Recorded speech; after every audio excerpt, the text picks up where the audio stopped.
We're always talking about employees versus independent contractors and everything that flows from it. Here's a twist.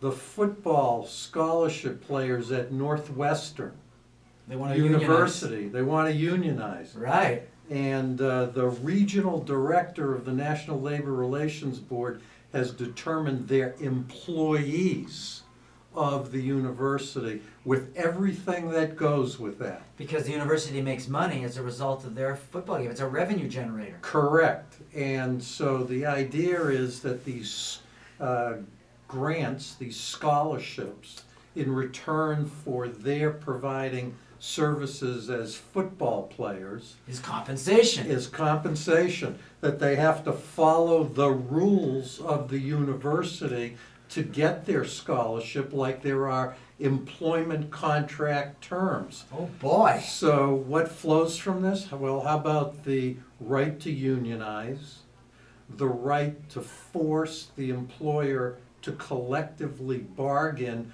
with your union, The million colleges who will be affected once one goes. This is a Kurt Flood case, isn't the this? right to strike, Wow.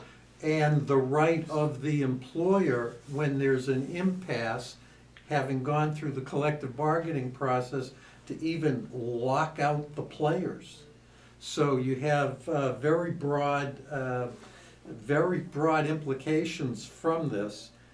This case is brought under the National Labor Relations Act, and the NLRB, as it's called, it deals with employee rights to organize, to conduct union elections, to prevent unfair practices, labor practices.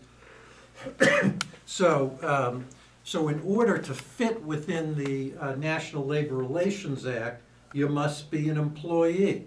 Well, the NLRB uses the traditional test of who's an employee and who isn't. You'll recall from past broadcasts that Massachusetts has a much more strict test that makes it extraordinarily difficult not to be an employee if you're performing services.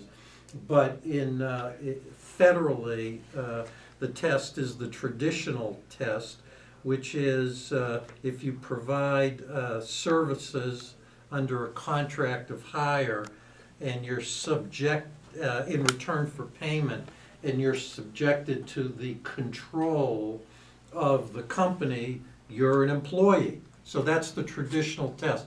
Massachusetts puts it on its head, I say, by having an additional requirement, which you can't be an employee if you're engaged in the same type of business as the employer. So I've given the example that if I hire a solo practitioner to work, who has his or her own law office, own staff, own administrative support, own computer system, own billing system, if I hire that person to work with me on a case, that person under Massachusetts law is probably my employee.